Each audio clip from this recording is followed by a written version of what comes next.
think that's part of the journey, right? It's really being able to touch into some emotions naturally that are feel-good emotions. And I've noticed as I've gotten older, you guys see this version, but I'm gonna show you some of the old version. And that old version of me carried a lot of different emotions that I carry today. I didn't carry vulnerability, I didn't carry security, I didn't carry confidence, right? I carried insecurity, I masked it with masculinity. And I think when you peel back the curtain, a lot of men, and some women too, suffer from that, right? You cover up the insecurity by overcomplicating it. And so for me, there was moments in my life as I always had this standard of wanting to be the best version of myself, and then you become a father, and you become a husband, you start to get convoluted about what success looks like. You're chasing goals, you're chasing money, the next deal, the next house, whatever, next vacation, all these things you're chasing. And you start to really realize that you're putting effort and energy into everything but yourself. And one thing I've learned with my walk with the Lord is He will bless you with a business, He will bless you with a marriage, He will bless you with kids, He will bless you with money, right? But the only thing He gave us when we came into this world was a body, was a vessel. So why is that the last thing that we take care of? And I thought that was kind of the switch that needed to happen in my head of, okay, I've gotten all these other blessings, but why have I neglected this one area? Because I'm providing, because I'm protecting, because I'm building a business, because I'm creating status in my work. And I realized that, that was also creating a version of me that I wasn't proud of. And that version was showing up behind closed doors with my wife, with my children, and with myself. I was battling demons, so to speak.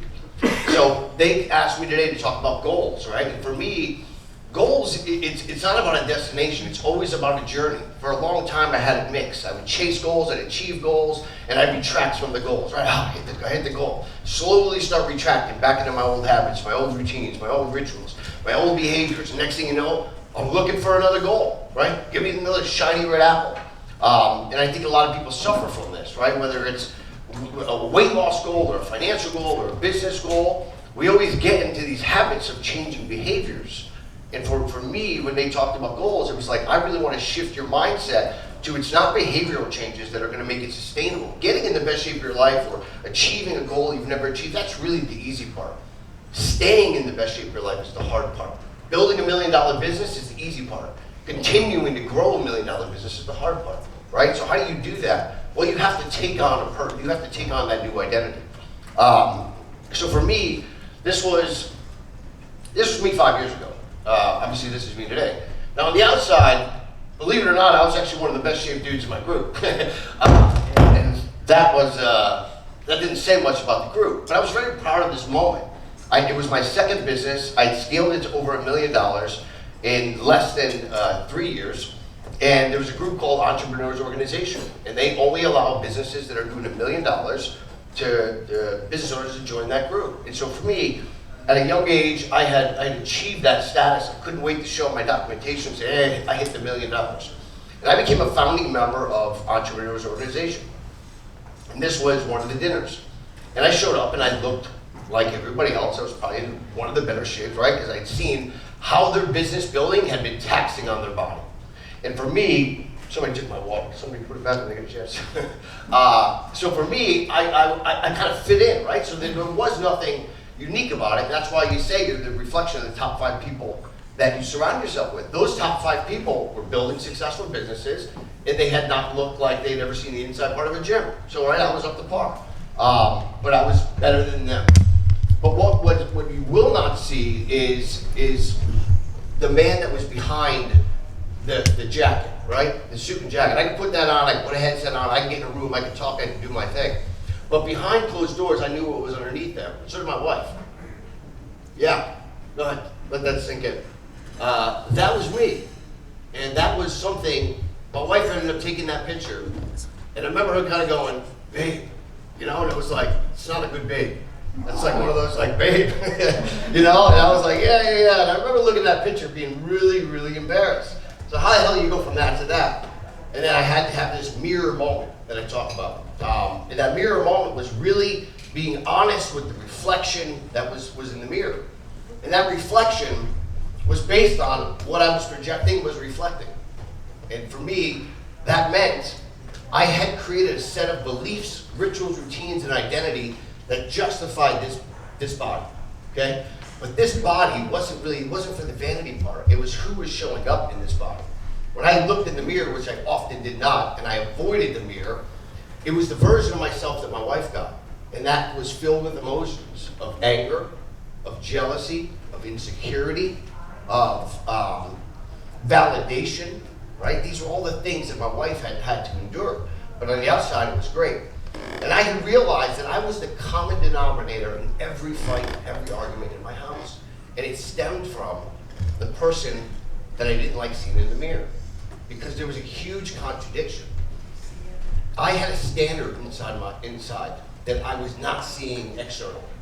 And so it was like this cognitive dissonance of like, every time I saw a mirror, I'd avoid it. Every time somebody took out a pitch camera, I was behind it. And I was constantly always trying to avoid it because I didn't want to be faced with the fact that I did not have a standard in my own health and wellness. And the reason I didn't have a standard is because I didn't have a system. I was always grabbing at these short-term goals. This dude was fasting for 18 hours a day. He was training in Orange Theory Fitness 5-6 days a week. And he was, quote-unquote, eating healthy. And this was the eggplant that was produced from them, right? So the reason was the system was broken. And so I realized that I needed to now fix this. And I didn't really know how. But I knew that unless I did, right, there was going to be an issue. And the issue was, I built $1 million business, but I was also bankrupting.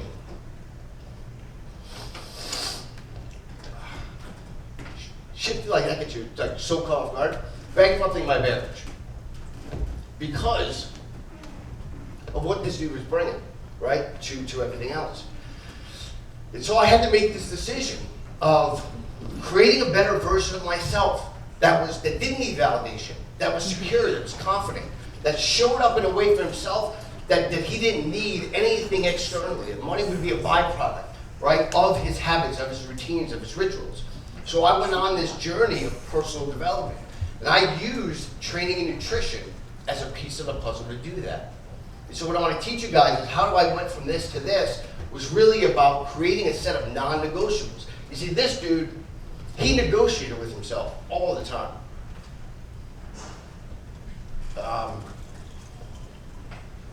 Beer, sure. Pizza, sure. Extra night out, sure. Whatever it was. Because he didn't see somebody every day. It doesn't really make a difference, right? It's not really impacting me. I'm not going to not see an ab tomorrow. They're just never going to be fucking seeing this dude. So I just started to realize, what's the difference, right? I'll have the beer. I'll have the extra pizza. I'll consume neurotoxins. I'll do all these things because it doesn't make a difference. I'm still going to show up to work, put my pants on, get out of the phone and close deals, right? But this dude, when he looked in the mirror, knew this is somebody I need to be proud of. And the crazy thing was, I saw this dude when I was this dude.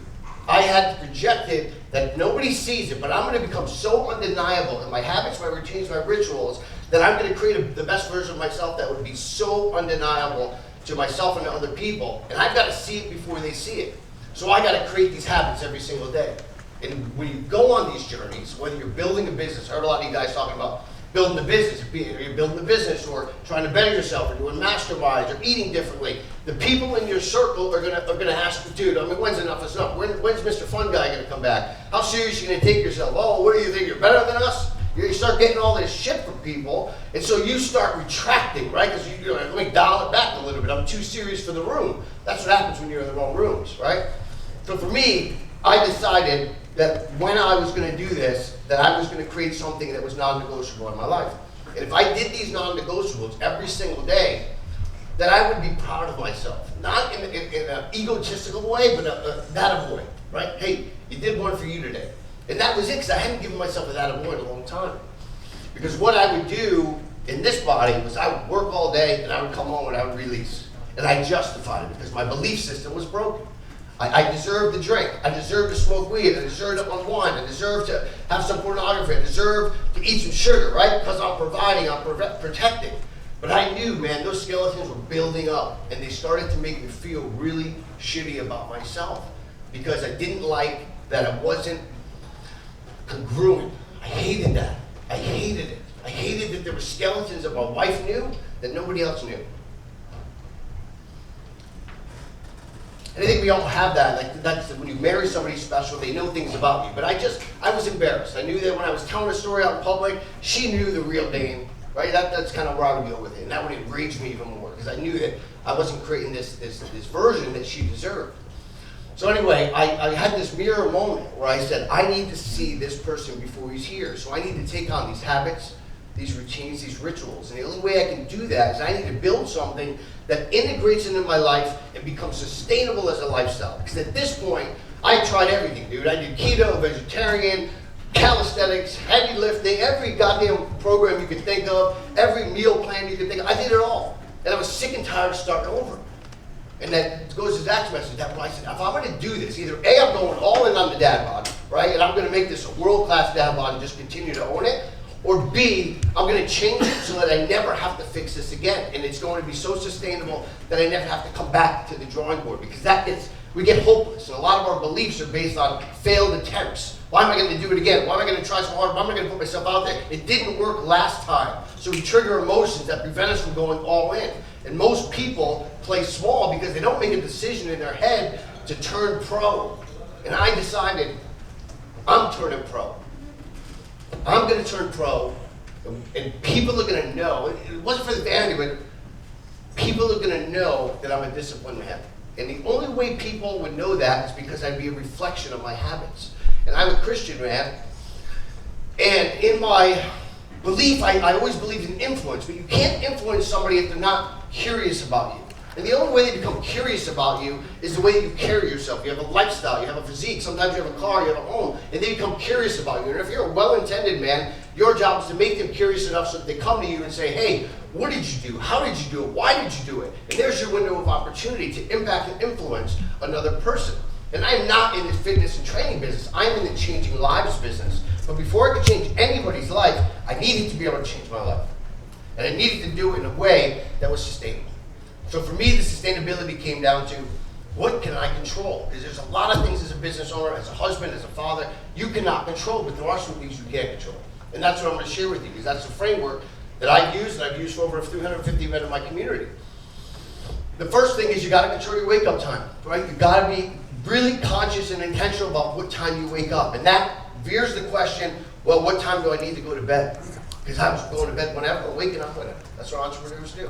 So I made the commitment, I'm going to go to bed every night at the same time, and I'm going to wake up at the same time. And that gave me time alone. And that time alone, it was a blessing and a curse. Because when you wake up alone, you're stuck with your thoughts. And before you really make a transformation, those thoughts don't serve you. They're negative thoughts. They're self-sabotaging thoughts. They're thoughts that create this emotion, and you're stuck in this loop.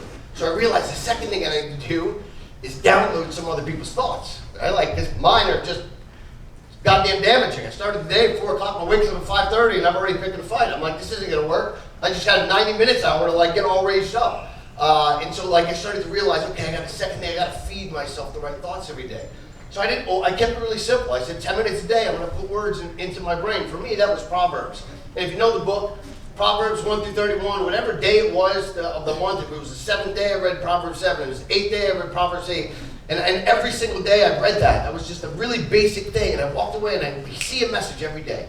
And it would slowly start making me think differently, see differently, react differently. And that was very, very powerful for me.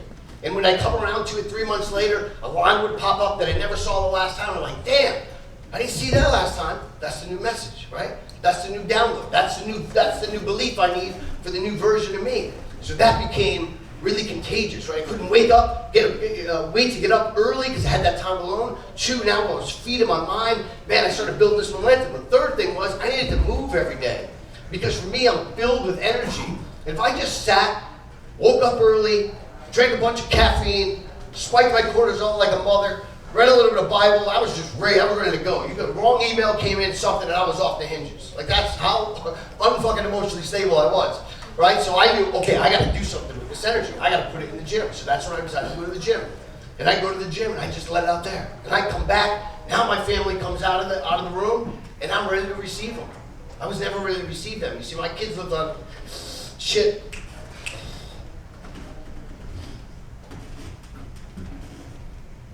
Regroup. They lived on eggshells because they didn't know. Don't wake up, Dad. Right? Wait till Dad gets his coffee. Because I think I was so unemotionally stable that I would wake up, based on whatever I went to bed with. And usually the business owner, you're going to bed with all these raging things, like you didn't do good enough, a deal's falling apart, whatever it is, right? So you're triggered. And I didn't want that. I wanted my kids to receive a better version of me.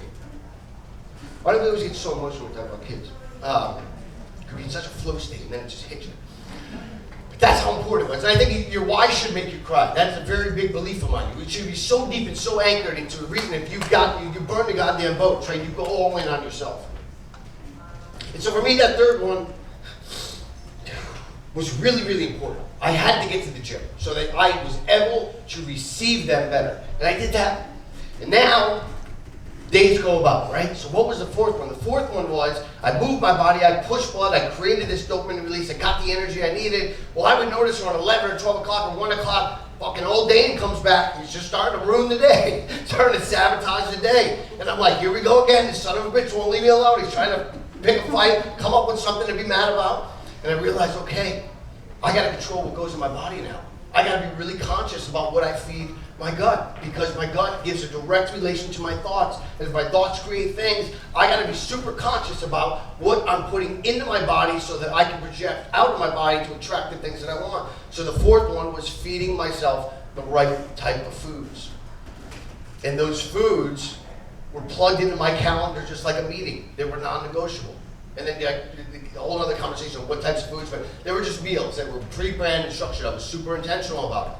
Right? And so they just became, eat a meal, lock in, do work, come up, eat another meal. And man, it was like, okay, now I get to the fifth one, which for a lot of us was the hardest one.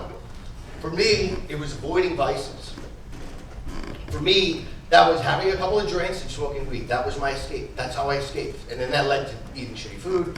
Right? So I do all these four things now, and then all of a sudden I have the alcohol. And now the alcohol starts to bring out this old dude again. Here he comes. He's just waiting to ruin everything I just did. And I see this pattern, right? Like the alcohol's not serving me. The weed's not serving me, right? I'm escaping now. Why am I doing all this other work, the training, the wake-up time, the reading, the preparation, to escape? What am I running from? I have a beautiful wife, I got a beautiful kid, I got a beautiful business. Why don't you just create a life that you never need to escape? Why are you accepting this in your life? And I just said, no more. I'm cutting the cord. And I slowly started to cut the cord to where the fifth one became non-negotiable. There are no vices. And so for 5 years, for 5 years, that's it. The fifth one is vices, right? I'm going to give myself a fucking fighting chance to get through this day without sabotaging myself. And now all of a sudden I became dangerous because I said, this one day I achieved 5 things for myself. And do you know how much more of Dane that my family got because I was proud of what I did that day? That's the goal. That goal really became so powerful because when I stacked it, morning after morning, afternoon, dinners, days, weeks, it was like, man, I'm creating such a new version of myself because of these habits, that my beliefs are changing, my behaviors are changing. I'm no longer negotiating with myself. You couldn't get me to peer pressure was not a thing anymore because it was so part of my identity. After you start to do this for a time. And so what ends up happening is you become somebody that becomes unstoppable. And so for me, those businesses, the 7-figure headhunting businesses, I wasn't passionate about it anymore. I realized they make me a lot of money, but they're not fulfilling a purpose. And so people would start to recognize when I made this change, because when you guys do this routine that I'm sharing that works for me, the whole underlying thesis of this is it raised the vibration in me. It raised the vibration to me where I became a magnet for the things I desire. See, what you chase, you will never catch. Whether it's a girl, whether it's a check, whether it's a big deal, whatever it is, you are not on the vibration plane to catch those things. So you'll always be fucking chasing them. How you get those things is you need to raise yourself, your vibration, to raise yourself worthy of a person that attracts those things. And I started to see this play out. Bigger deals, better people, bigger opportunity, all these things that I always wanted and desired started coming to me versus me chasing those things. And it was because I raised my vibrational state every day, and I knew how to do that. And when we wake up, we're in a very low vibration state. So unless you take control of that, you're at the whim of the mood of the day. And you're, maybe I feel good, maybe I'm motivated today. Like guys, oh, I need more motivation. Like motivation is good, but it's not sustainable, right? It'll be sustainable for 3 or 4 weeks, but it's gonna fail you. Discipline is good, but I know a lot of people that are disciplined that don't have it. You need 3 things to be successful. You need motivation. Yes, it's important. I still watch it, right? 2, you need discipline. You need non-negotiables, things that you just don't compromise on. But 3, you need obsession. This is the most important piece. You need to be obsessed. Whether it's your body, whether it's your business, whether it's your brand, you need to be obsessive about it and non-negotiating in any other area. And when you do that, the world will become your oyster. And so for me, that gave me this whole other vision of Dad Bod Sculptors. I realized, man, people are coming up to me in public, in the gym, whatever it was, right? And I was like, why? Everywhere I went, people would stop me. And this was before Dad Bod Sculptors, before I had Instagram or anything. And I started to realize, I give somebody a tip, yeah, I did this, and they find me, man, I did that, and it works. Holy shit! I went, wow. I didn't even know this guy, but I gave him a tip, it changed his life. I've been doing placements at the highest level in executive search. I've taken people and like tripled their net worth, and nobody's ever said thank you. Nobody's ever made me feel the way that this other guy made me feel by saying, thanks for telling me about the word macros, whatever the hell it was, right? And I realized this is what I want to do. And so I decided I'm going to go and do this thing. At 42 years old, I'm going to get on this little platform called Instagram. Because at this point, I only had LinkedIn. Some of you guys know this story, but LinkedIn was cool because all you could do was find one good fucking headshot, put it up there, and that was it. You hide behind that headshot for the rest of your life. You didn't have to show the rest of your body, you hide on that headshot. And then you get on phones, Zoom was starting to come out, so you can kind of cover the rest of your body. But Instagram was the shit on it. Because Instagram was a platform, you had to show that exposure. Came down to the man in the mirror, right? I could not hide. But I was this version already. So I said, no, I'm just going to build a gym. I'm going to build a gym. That's how I'm going to help men. And God said, no, you're being selfish by not sharing your message with the world. Your mission is bigger than the man. And I realized I was mad. I was pissed, I'll be honest with you. Because I was uncomfortable. I did not want to do this Instagram thing. I didn't want to put photos up. I didn't want to do any of that. But I realized I got it. There's a bigger reason here. And so all of us are enticing this brand here. You got a brand, you got a mission, you got to get in the business of changing lives. You need to realize what problem did you solve in your life that qualifies you to solve it for other people. Why should other people take their hard-earned money and pour it into you? If you're not pouring into you, why would you expect other people to pour into you? So all of you guys, I applaud you for being in this room because you're here because you poured into you. That's step number 1. Step number 2 is now you got to make that your offering. You need to create the person you needed most in this world and make that your offering. And that's what I decided to do.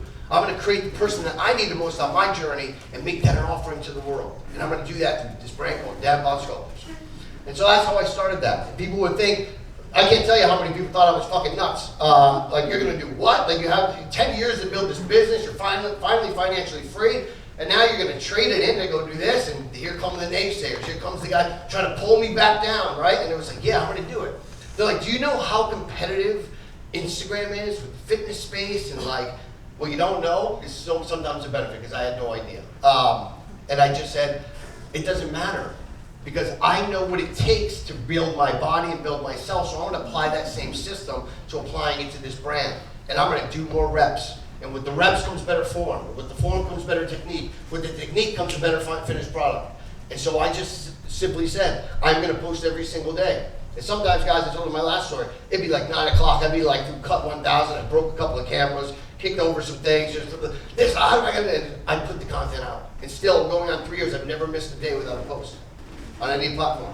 I've been almost at 1,400 posts in less than 3 years. We've gotten over 350,000 followers organically across the platforms. All because I decided to take a chance on myself and apply the same system into this business to go serve a greater purpose than myself. And I was obsessed about it. Obsessed. Because I knew the impact. Selling things is cool. Making money is cool. But changing a life, there's nothing cooler. There's nothing that will motivate you more than changing a life.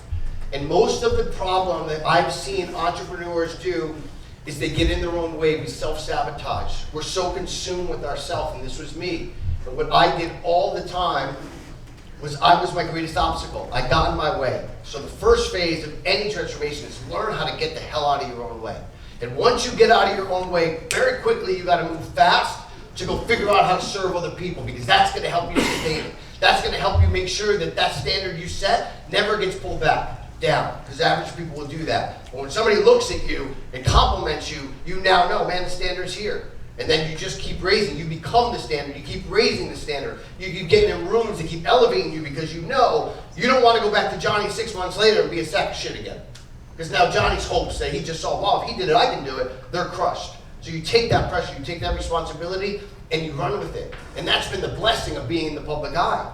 That there is no retracting, because so many people have looked at my story and saw their story in mine. And in any brand, when you can make that connection, that people buy your lifestyle. They don't buy your product.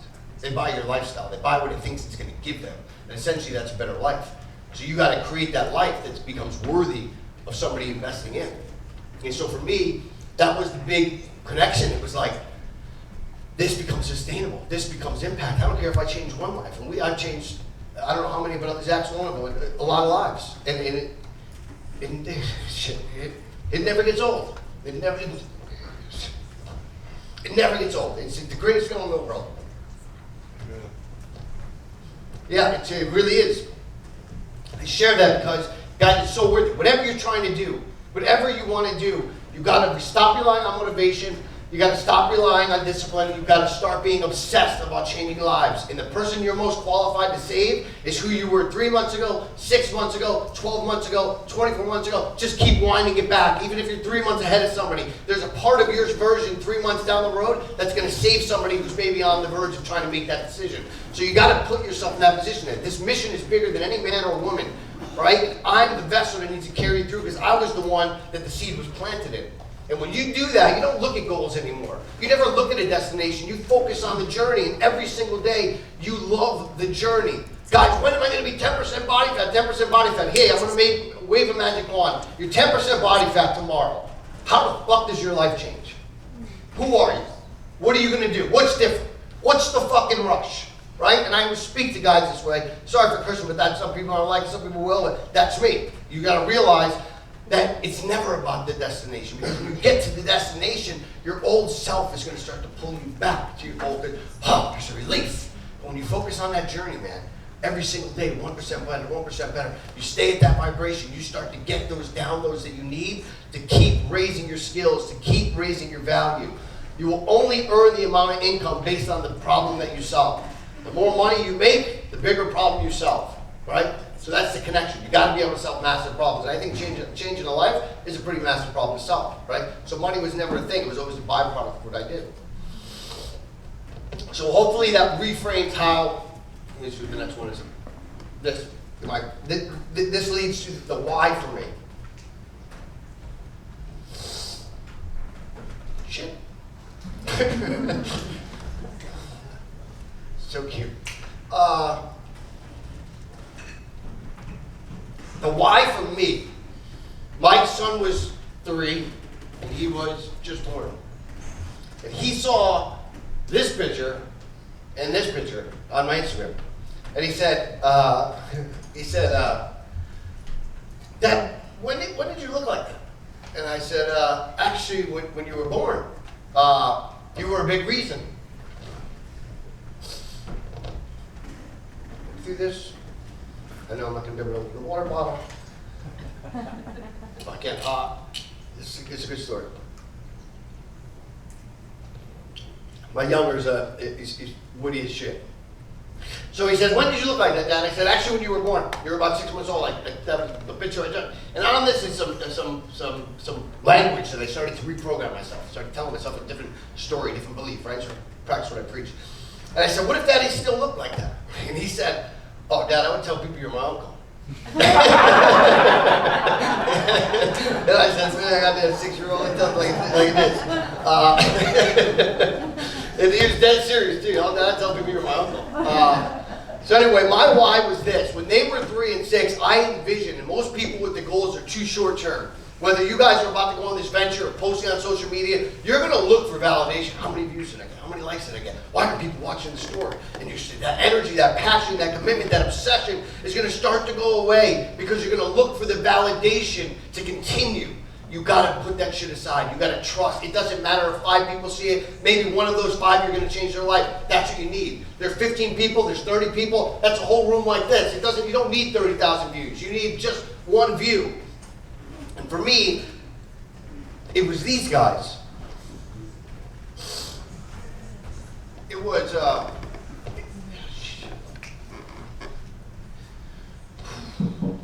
was their eyeballs. I wanted them to be proud of me. But you can't ask for love unless you have love, self-love. And you can't get respect unless you have self-respect, right? You can't set a standard unless you are the standard. And so for me, every time I look at the goddamn picture, it's gratitude. It's gratitude. It's not sorrow. It's gratitude, really, because I envisioned this when I looked in the mirror. No, I like that. Wait a second. I envisioned that. I said, all right, let's just say, Dane, you let this fear overcome you, and you don't attack this fitness thing, and you stay this way. Because, of course, fear comes in, right? Why should I do this? I've tried before, I failed. And I said, all right, your boys, your boys are 6 and they're 3. They're 9 and they're 6. They're 12 and they're 9. Who are you for them? And I knew that body fat was going to not scale very well. And I said, well, I'm going to be this hard-charging dad, setting standards, but at some point these little bastards are going to look and go, oh yeah, we're so easy. What are you doing? And I knew that was going to be a really difficult thing to hear. And then that was going to crush me. And then I was going to be this average below dad that just kind of hung out in the back room.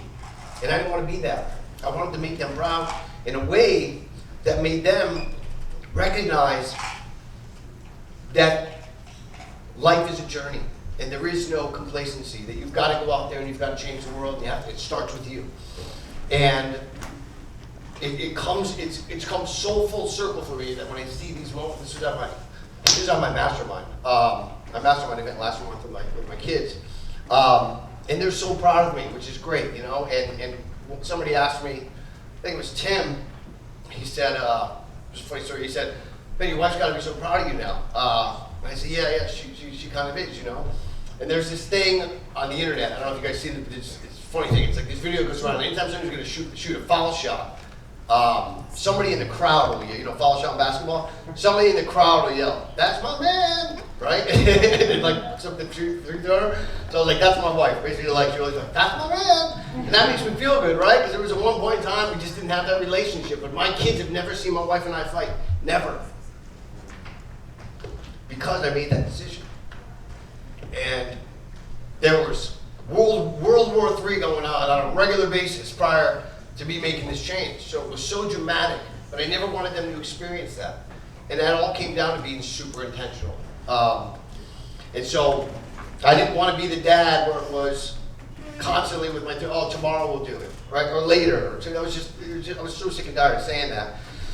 So what really triggered me was all of this. It was a system that came together, and it can be applied to anything and everything. You've got to set these daily non-negotiables that are just, you will not waver. Not for 90 days, it becomes a standard and it becomes a journey that you can become obsessive about. And then once you get to that elevation, God, if you're a person of faith or belief, you will start downloading how you're supposed to be used in this world. That I believe that for everybody. This was never a thing. I got the download, and I got the responsibility, the vision, and then I executed on it, and I took the same system that I had in my personal life and had the confidence, belief, and trust in myself that I'm not good at this, but I will get good at this. And people will see my content and be like, you've been doing this forever. I'm like, you should have saw the first 100. They were just disastrous, right? And that's just the fact of it. But I ended up creating this from this system. So I hope it's helped you guys. And a lot of you guys will probably recognize, I'm going to end on this. I'll do it Monday. I'll do it next week. I'm going to start tomorrow, right? That's the language of us, when that fear starts kicking in. I need more information. And we don't need more information. There's no shortage of information. There's a shortage of implementation. One of the frames that helped me was the 90-day funeral. Envision right now, 90 days from now, you're at your funeral. Right? All your friends gather, your family, your kids, your wife. They get up there. It's time to read the eulogy. Like, what do they say? What are the words that come out of their mouth? More importantly, what do you want them to say? And that's your chance. You wouldn't say, I'll start tomorrow off the 90-day clock was today. You wouldn't say Monday. You start writing that eulogy now, and you'd be super intentional about it. Because you know you create that passion of making it happen because you got 90 days to make that impression. So, when I put that frame in my head, no more, I'll do it tomorrow to my son, because at the 90th day he can get up there and say, I guess tomorrow never came. Thank you.